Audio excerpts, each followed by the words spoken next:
Assalamu alaikum wa rahmatullahi wa barakatuh.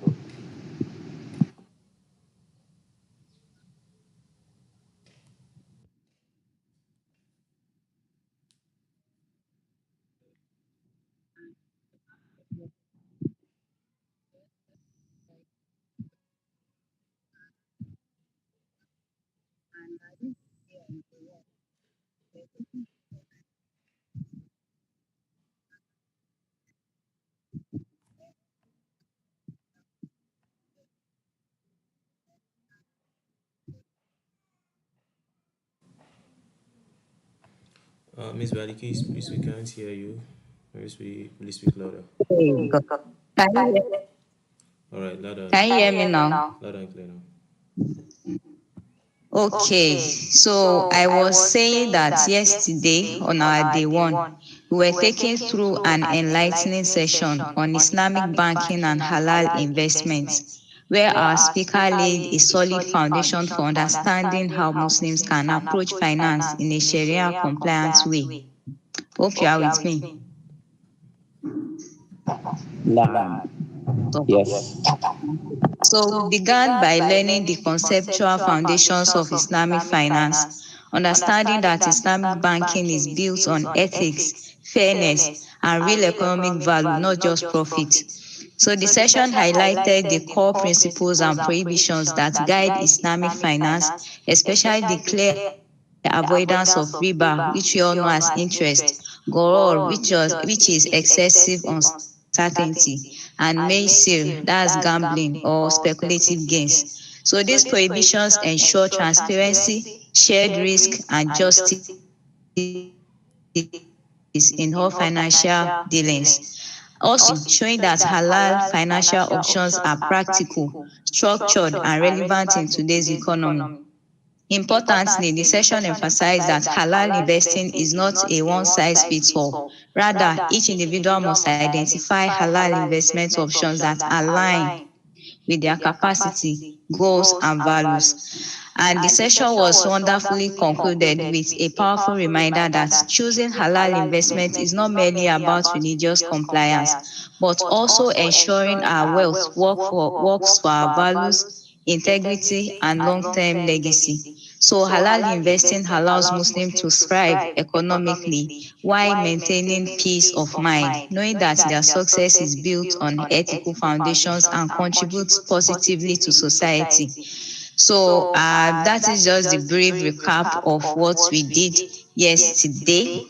And I hope you're all still with me. Someone? Yes, we are Yes, with you. Priya.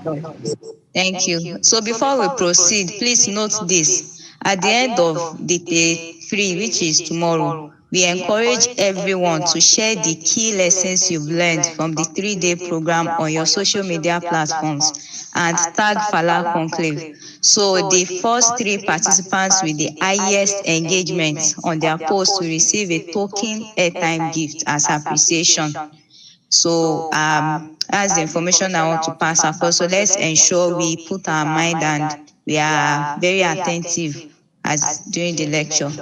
So moving on to the today's session. Our topic for today is halal wealth building, which are the practical steps to financial independence without compromising faith. So this session promises to be practical, relevant, and deeply insightful, especially for anyone seeking financial growth while staying firmly rooted in Islamic principles. And at this point, I'll invite my co-anchor to welcome our guest speaker for today and start the session. Sis Mariam, kindly go ahead. Welcome her. Okay. Assalamu alaikum wa rahmatullahi wa barakatuh. It is my pleasure to introduce our day to speaker, Mrs. Kauthar Afolabi Olaniyan. She's an entrepreneur, business strategist, real estate professional, and the founder and CEO of IBA Consulting Limited and IBA Reality, known for promoting ethical Sharia-aligned business growth. She's also the author of 100 Affirmations for Muslims and the convener of the Business the Way Allah Wants It initiative. Please join me as we warmly welcome Mrs. Kauthar Afolabi Olaniyan. Assalamu alaikum wa rahmatullahi wa barakatuh, ma.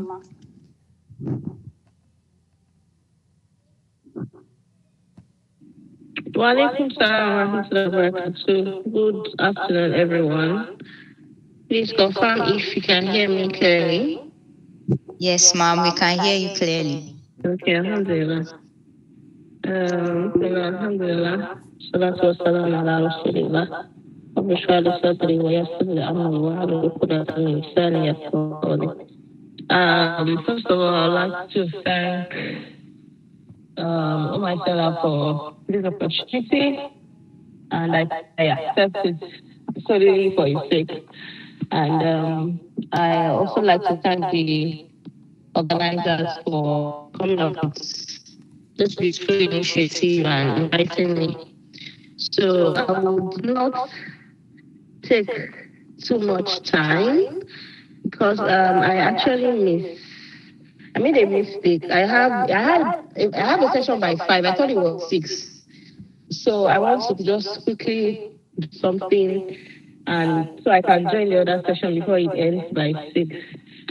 So I've been given the topic Land Wealth Building, practical steps to financial independence without compromising our faith. So, and you would agree with me that there are 1,000 billions of articles, videos, lectures, so many content creators talking about financial literacy, financial independence, and all of that. But what makes this different is that we are not trying to compromise our faith, and that's highly important and essential for us.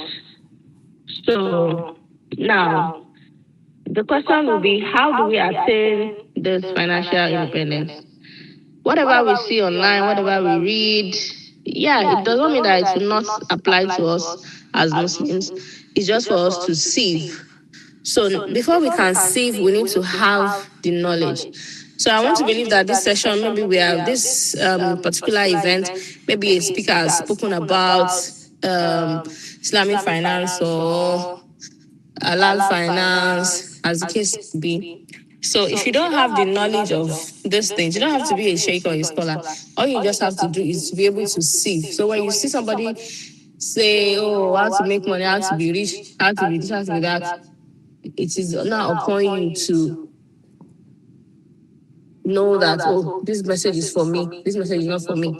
And you cannot say, you cannot be sure, you cannot say anything, you can't accept or decline any offer if you do not have the knowledge of what we should do and what we should not do. So the first thing I would like to say is that every one of us, that we are conscious about our finances, we want it to be strictly halal, we need to gain some knowledge to differentiate this right path from the other path that is not for us.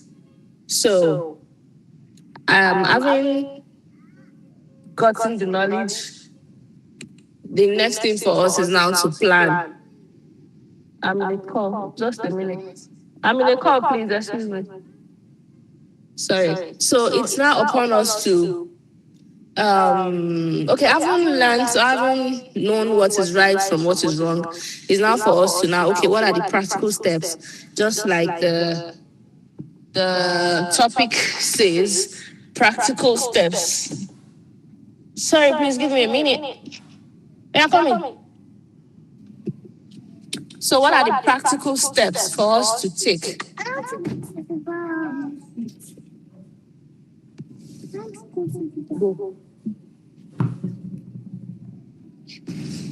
Sorry, I have some guests here. So the number one thing is that, where is your money coming from? Because when we talk about financial independence, we are talking about money, and maybe some of us are bolanle. If you don't understand Yoruba, that means maybe you met some wealth at home, that your net worth is even more than somebody that's working for years. So whether you are bolanle or not, you have to be clear of where your money is coming from. Where are your sources of income? So, this is a practical thing. So we have to be very practical about it. So you want to write down or notes, it's better to write, note down all your sources of income, even the ones that are not regular. If you're a salary earner and you have one uncle that likes to give you money, and you have one side also, and you do some affiliate marketing, you want to write everything out. So you'll be able to track every income. If you can, most recommended, also track everything going out. Do you understand? So the independence you are looking for starts with the awareness of where your money is coming from and where it's going to. It's not about having 100 of millions or 100 of thousands. It's not about the money. It's about the awareness. It's about you being able to say, okay, my money is coming in from 2 places and it's going out in 1,000 places. Of course, expenses, the places you are spending to might be more than where you are, especially if you are just starting. So some people are so comfortable that the money is coming from countless places. So irrespective, you have to be able to track down your expenses, because your account will be on negative, right? So now, if this is a situation, what do you do? I have a mindset. It's a personal thing that it's not always about cutting expenses. It's about increasing your source of income. I am not comfortable with let's not forget that we are Muslims. Or maybe let's say we are doing this in I don't know if we are all Muslims here, but at least the Islamic finance thing is our foundation. So if you are what was I saying? I lost my train of thought. Can anybody help me? You're Okay. welcome. So if you are sorry? It's not about cutting finances. Yeah, thank you. So it's not always about cutting your finance. So we live in a world where we are paying for a lot of things.